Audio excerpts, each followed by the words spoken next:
దాదాపు ఒక 3 సంవత్సరాల క్రితం నేను ఏలూరులో ఉన్నప్పుడు వర్క్ చేస్తున్నప్పుడు నా కొలీగ్ అతను తనేంటంటే ఒక పాడుపడిపోయిన చిన్న గుడి ఏదైతే ఉందో దాన్ని తను వెళ్ళి అదంతా క్లీన్ చేసి తను నీట్‌గా అక్కడ పూజలు చేయడం డైలీ పూజలు చేసుకొని ఆఫీస్‌కి వచ్చేవాడు రెగ్యులర్‌గా. వచ్చి ఆయన వర్క్ అది చేసుకున్నారు. కానీ ఇప్పటికి 3 సంవత్సరాలు అయితుంది కంప్లీట్ అవుతుంది. ఇప్పటికి కూడా ఆయన ఒక్కడే అక్కడ పూజ చేస్తాడు తప్ప ఎవరు కూడా వచ్చి ఇప్పటికొచ్చి సపోర్ట్ ఎవరు చేయలేదు. నాకు ఆల్రెడీ అక్కడి నుంచి ఫోనొచ్చింది. అది ఊరు ఔట్‌స్కట్స్‌దా? మొత్తానికి ఏలూరు ఔట్‌కట్స్‌లో. బహుశా మరి నువ్వు చెప్పాయనే అని అనుకుంటున్నాను. నాకు ఫోనొచ్చింది. నేను చెప్పాను, ఇలా చెయ్యి, ఇలా చేయమని చెప్పి. విషయం ఏంటంటే, మీకు ఉదాహరణ ఇస్తే పట్టుకుంటారు. ఆ ఉదాహరణ ఇచ్చి నేను కంక్లూడ్ చేస్తాను. ఏమిటా ఉదాహరణ అంటే, ఇన్ని రథాలు కాల్చేశారు, ఇన్ని గుళ్ళు కూల్చేశారు, పెద్ద స్పందన లేదు. ఓ ముస్లిం నాకు ఫోన్ చేసి, స్వామీజీ ఏపీలో హిందువులకి శరం లేదా? ఇన్ని గుళ్ళు కూల్చేస్తుంటే, ఇన్ని రథాలు కాల్చేస్తే ఎక్కడా రియాక్షన్ లేదు. అదే మా మసీదు గోడ ముట్టమని చెప్పండి, మేము లా అండ్ ఆర్డర్ లేకుండా చేస్తామన్నాడు. అంటే ఏముంది అక్కడ? ఏముంది? వాళ్ళకి మతనిష్ట ఉంది. మనకు ఓన్లీ కులనిష్ట, డబ్బునిష్ట, పార్టీనిష్ట. అది ఎవరి నుంచి వస్తుంది గురుగారు? నేర్పించిన దాన్ని బట్టి కదా, నేర్పించిన దాన్ని బట్టి వస్తుంది. ఉదాహరణకి జుట్టు విరబోసుకోకూడదని చెప్పామనుకోండి, ఎందుకు అని అడిగారు అనుకోండి, దానికి ఒక రీజన్ ఉంటుంది. ఇవి క్వశ్చన్కి ఆన్సర్ చెబితే, చెప్పిన దానికి వాళ్ళు వింటే దానివల్ల ప్రయోజనం. నా ఇష్టం ఇదంతా ఛాందసం అన్నారనుకో, ఇంకేం ముందుకెళ్దుగా. ఒక ఉదాహరణ, ఇప్పుడు ఆ పిల్ల ఎవరో పిల్లలు వచ్చారు, గాజులు వేసుకోలేదు, ఎందుకు వేసుకోలేదు అని అడిగా. వాళ్ళ స్కూల్లో వేసుకునేవారు.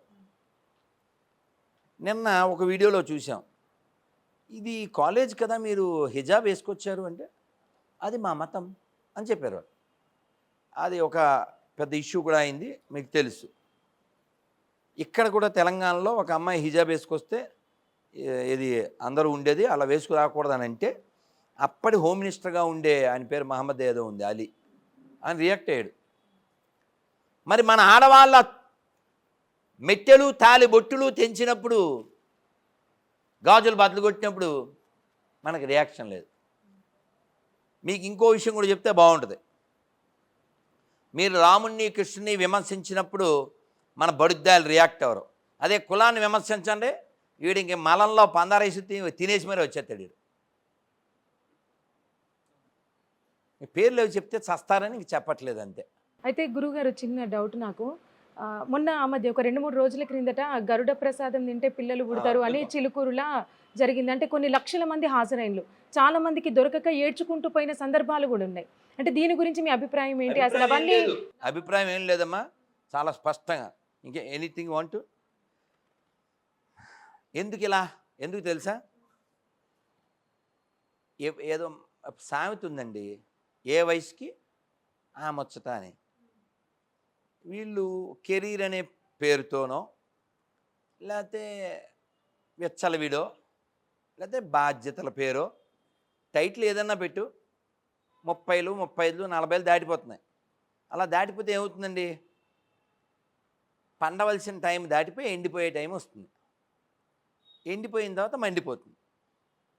ఆ తర్వాత ఇంక సరోగసి, ఇంకోటి, వాటికి వీటికి వెళ్తారు. దాని మీద ఏం బాధ్యత ఏముంటుంది? నువ్వు కన్నావేటి? కనలేదు కాబట్టి అది ఇంకా ఎవడో పుట్టిన బిడ్డరా ఎక్కెక్కి ఏడుస్తున్నట్టు అవుతుంది. మనం చూడొచ్చు, వాళ్ళు హమ్ 5 హమ్కో 25 అంటున్నారు. 5 పిల్లలు, 25 మంది పిల్లలు, 4 బీబీస్ 40 బేబీస్. అలా ఉద్యమంలా వాళ్ళు కష్టపడి, అంటే పగలు రాత్రి, పగలేమో షాపుల్లోనో ఇంకో చోట కష్టపడుతున్నారు, రాత్రి ఇంట్లో కష్టపడుతున్నారు, ప్రొడ్యూస్ చేస్తున్నారు. మన వాళ్ళు ఒకవేళ పెళ్ళైన పిల్లల కన్నా, అడగండి ఎవరన్నా ఎంతమంది పిల్లలని.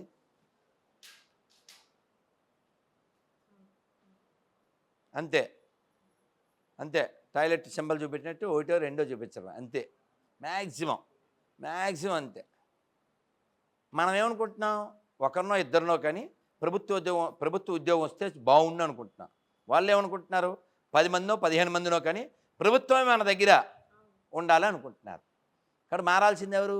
హిందువులు. వీళ్ళంతా ఇంతమంది లక్షల మంది వెళ్ళారంటే లోపం ఏంటి?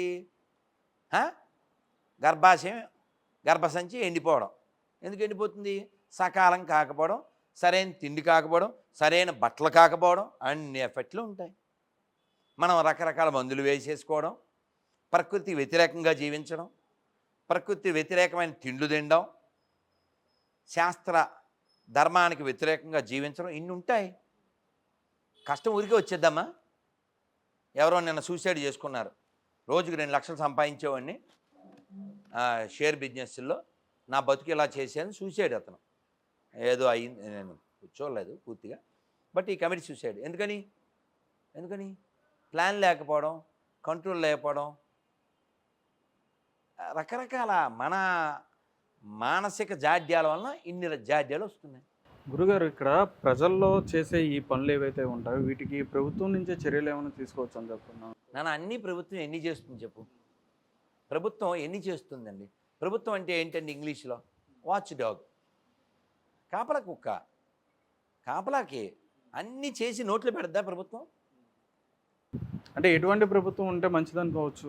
ఎడ్యుకేట్ చేసే ప్రభుత్వం కావాలంతే. ఎడ్యుకేట్ చేసే ప్రభుత్వం కావాలి, పెత్తనం చేసే ప్రభుత్వం ఉండకూడదు. ఎడ్యుకేట్ చేయాలి. పిల్లలు ఉన్నారు. మీరు ఇప్పుడు వరకు ఎక్కడైనా చూసారా గురుగారు? అంటే ఎడ్యుకేట్ చేసే ప్రభుత్వం ఎక్కడైనా కనిపించిందా మీకు?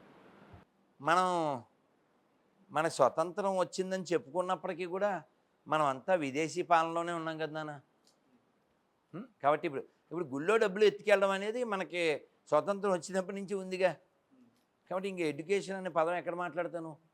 గుళ్ళో డబ్బులు ఎత్తుకెళ్ళడం మానేస్తే అప్పుడు ఎడ్యుకేషన్ స్టార్ట్ అవుద్ది. గుడి అంటే ఎర్నింగ్ పాయింట్ అనే ఫీలింగ్లో ఉన్న గవర్నమెంట్కి ఎడ్యుకేట్ చేయాలనే ఫీలింగ్ ఎలా వస్తుంది చెప్పు? ఇప్పుడు లాస్ట్ గవర్నమెంట్ తెలంగాణలో 80 లక్షలు ఎంతో ఇచ్చింది ఒక మసీద్ రిపేర్కి. మసీద్ రిపేర్కి గవర్నమెంట్కి సంబంధం ఏంటి? అంటే మీ ఇంటికి రంగులు వేయాలి, గవర్నమెంట్కి సంబంధం ఏంటండి? నీకు కావాలితే ఎంచుకుంటావు. అలా మసీద్ రిపేర్కి గవర్నమెంట్కి సంబంధం ఉందండి. అలా అలా అలా ఉదాహరణ చెప్పా. ఆ గుడి ఆ మసీద్ రిపేర్ చేస్తుంటే అందులోంచి నందులు శివలింగాలు బయటపడ్డాయి. ఎందుకని? అది గుడి కాబట్టి.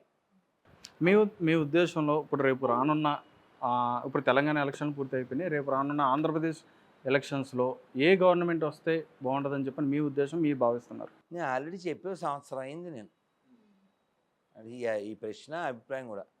ఎవరైనా సరే, ఎవరైనా పెళ్ళంతో గుడికి వెళ్ళే వాళ్ళు వస్తే బాగుంటుందని చెప్పా. సినిమాలపైన మీ ఉద్దేశం? సినిమాలు మంచిగా వాడితే మంచి మాధ్యమం. ఎందుకంటే రీసెంట్గా మనకి రజాకర్ అనే సినిమా ఒకటి వచ్చింది ఇక్కడ తెలంగాణలో, సత్యనారాయణ గారు అది డైరెక్ట్ చేయడం. నేను కూడా అక్కడికి వెళ్ళి మాట్లాడినగా అక్కడికి వచ్చారు, మాట్లాడారు. ఇప్పుడు అటువంటి సినిమాలు తీయడం వల్ల అంటే చైతన్యం వస్తుందని చెప్పని అనుకోవచ్చు. అంటే మనం బాగా, మీరు 1993లో గాయం సినిమా వచ్చింది గుర్తుందా? నువ్వు చిన్నపిల్లడు ఏంటో, 30 ఏళ్ళు.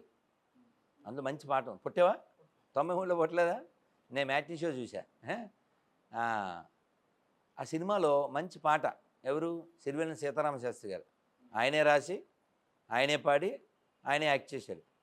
నిగ్గదీసి అడుగు ఈ సిగ్గులేని జనాన్ని, నిప్పుతోటి కడుగు సమాజ జీవచ్చవాన్ని, మారదు లోకం మారదు కాలం, దేవుడు దిగిరాని ఎవ్వడు ఏమైపోని అని బాధపడ్డారు.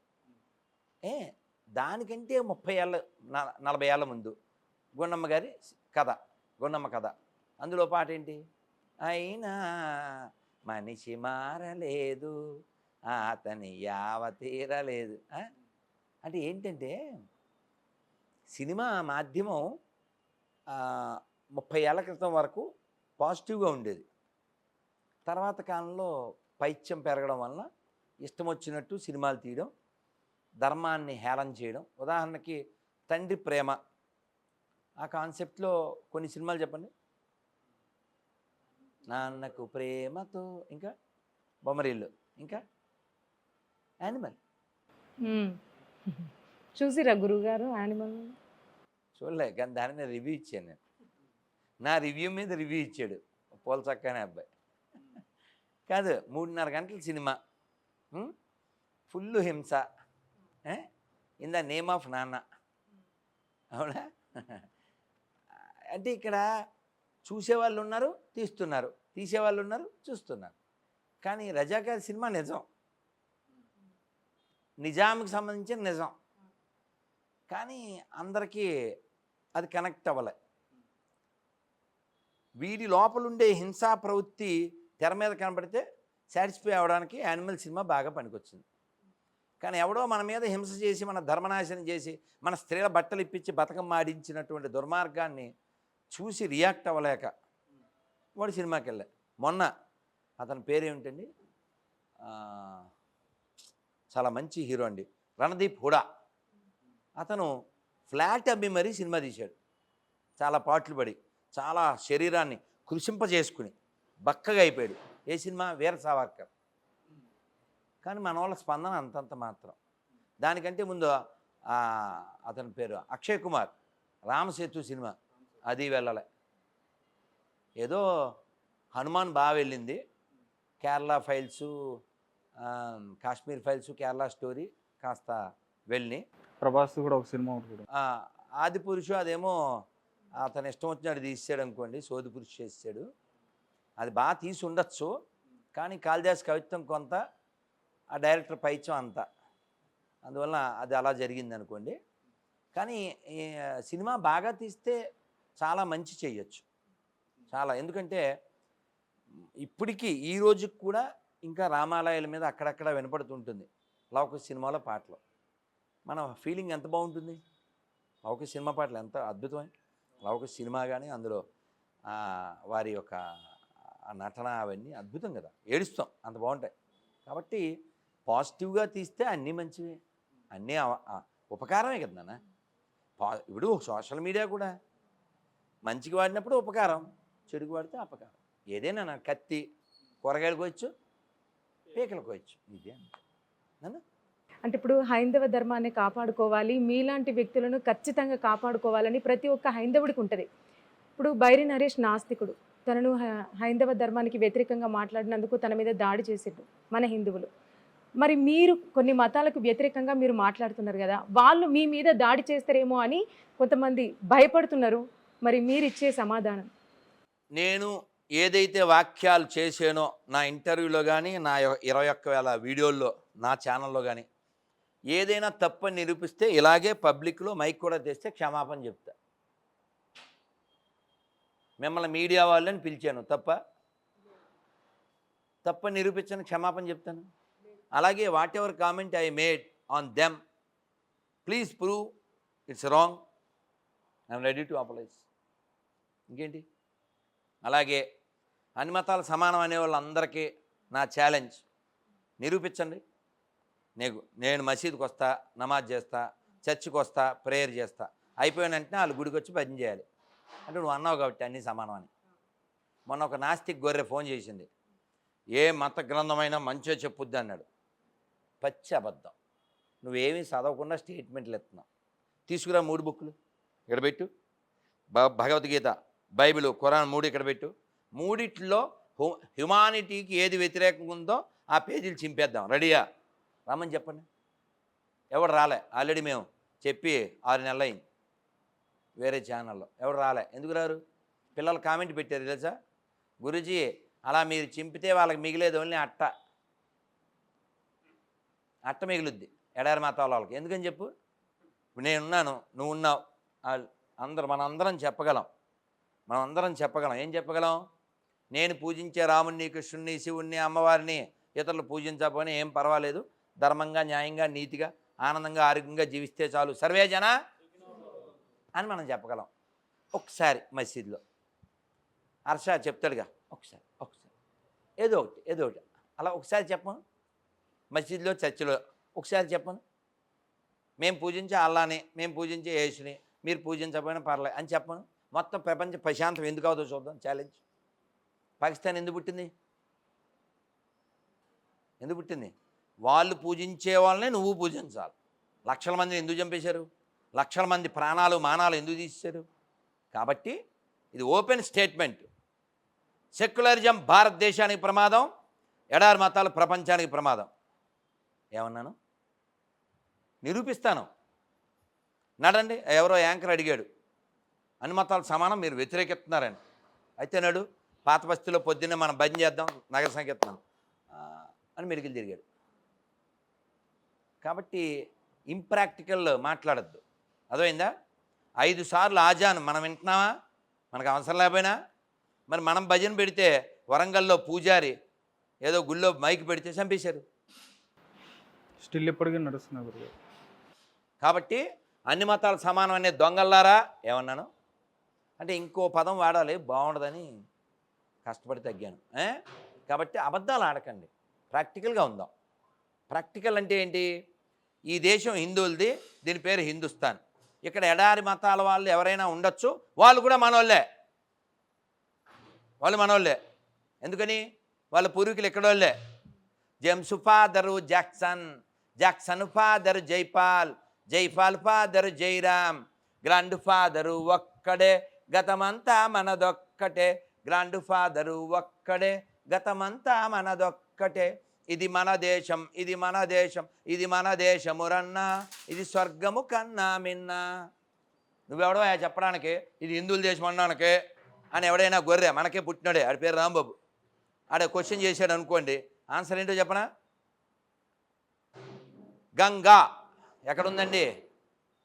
ఉత్తర భారతంలో ఉందా? గోదావరి ఎక్కడుందా? ఆ గంగ గురించి రామాయణంలో ఉంది, ఈ గోదావరి గురించి రామాయణంలో ఉంది, బైబిల్లో ఖురాన్లో లేదు. ఇన్ని నగరాల పేర్లు మార్చారుగా, మరి గంగ పేరు, గోదావరి పేరు, యమున పేరు ఎందుకు మార్చలే? కుదరదు కాబట్టి. భాగ్యనగర్ హైదరాబాద్ అవ్వచ్చు, సంభాజీనగర్ ఔరంగాబాద్ అవ్వచ్చు, కానీ గంగ గంగలాగే ఉంది, గోదావరి గోదావరిలాగే ఉంది. అందుకని ఈ దేశం శివుడికి సంబంధించింది, ఈ దేశం రాముడికి సంబంధించింది, ఈ దేశం ఋషులకు సంబంధించింది, వ్యాసుడికి వాల్మీకి సంబంధించింది. సౌరాష్ట్రే సోమనాథంచ శ్రీశైలే మల్లికార్జునం. సౌరాష్ట్ర అంటే ఏంటండి? గుజరాత్. ఫస్ట్ మన ద్వాదశ జ్యోతిర్లింగాల్లో మొట్టమొదటిది సోమనాథ్లో ఉంది, రెండోది ఏపీలో ఉంది, శ్రీశైలంలో. అంటే చూడండి మన దేశం ఎంత కనెక్టివిటీ కలిగి ఉందో. కాబట్టి ఇది శివ సంబంధమైన దేశం తప్ప శవ సంబంధం కాదు. వాళ్ళు స్నానం చేయాల్సిన, స్నానం అనే కాన్సెప్ట్ లేని జాతి. ఎందుకని? ఎడారు కదా, అక్కడ వాటర్ ఉండదు. సో కాబట్టి ఆ ప్రాంతం అంతా dry, they famous for dry fruits and they are having dry hearts. అందుకే చూడండి, ఇప్పుడు మనం చెప్పినట్టు వాళ్ళు చెప్పలేరు. నేను నమ్మే రాముణ్ణి, ఇతరులు నమ్మకపోయినా పర్లేదు అని నేను చెప్పానుగా. ఎందుకంటే రాముడు నన్ను వేసేయడు బాణం పట్టుకుని. కానీ వాళ్ళ గాడ్స్, సో కాల్డ్ గాడ్స్ ఏం చెప్తారు? ఎవడైనా నన్ను నమ్మని వాడిని వాడి మెడకి బండ కట్టి సముద్రంలో పాడవేయుడి, నీ కొరకై వచ్చను, నీ కొరకై సచ్చను అని ఎవడైతే చెప్తాడో యేసు, ఆ యేసు చెప్పిన డైలాగ్ ఇది. అలాగే మార్కు 16:16 బైబిల్లో ఏం చెప్పారు? నమ్మి బాప్తిజం పొందిన వాడు రక్షించబడిన, లేకపోతే శిక్షించబడిన. అంటే ఏంటి? ఏమంటే ఇప్పుడు ఏదైనా షాప్కి వెళ్ళామనుకోండి, కొనుక్కోవాలా వద్దా, నా ఇష్టమా ఇష్టమా? హాయ్, డీమార్ట్కి వెళ్ళామండి, అన్నీ చూసి ఏం కొనకుండా వచ్చి చంపేస్తారేంటి? లేదుగా. కాబట్టి ఇది ఎడారి మతం, పాషాణ మతం, బెదిరించే మతం, ప్రేమ అనేది లేని మతం, దయ అనేది లేని మతం. మనకేం చెప్పారు? ఏకం సత్ విప్రా బహుధా వదంతి. అంటే ఏంటండి? దేవుడు ఉన్నాడు, ఒకటే సత్యం, దాన్ని చాలా మార్గాల్లో తెలుసుకోవచ్చు. దేవుణ్ణి ఏ పేరుతో అయినా పిలవచ్చు, తలవచ్చు, కొలవచ్చు, పూజించవచ్చు. Radhamohan Das as a Hindu saint నేను డిక్లేర్ చేస్తున్నా.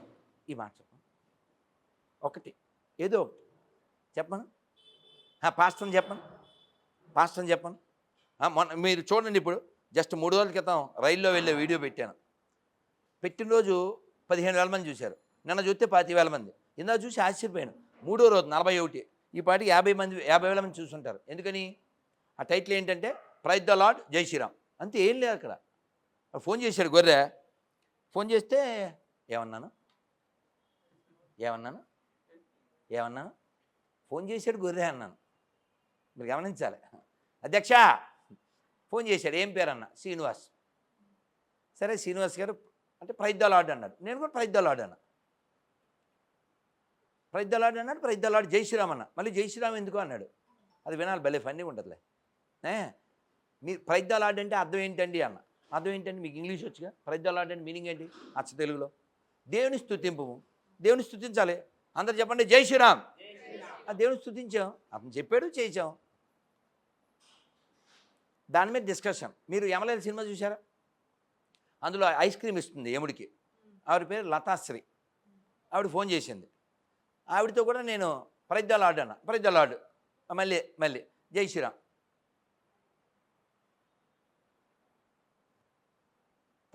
నన్న ఏంటి రోగం ఏంటి?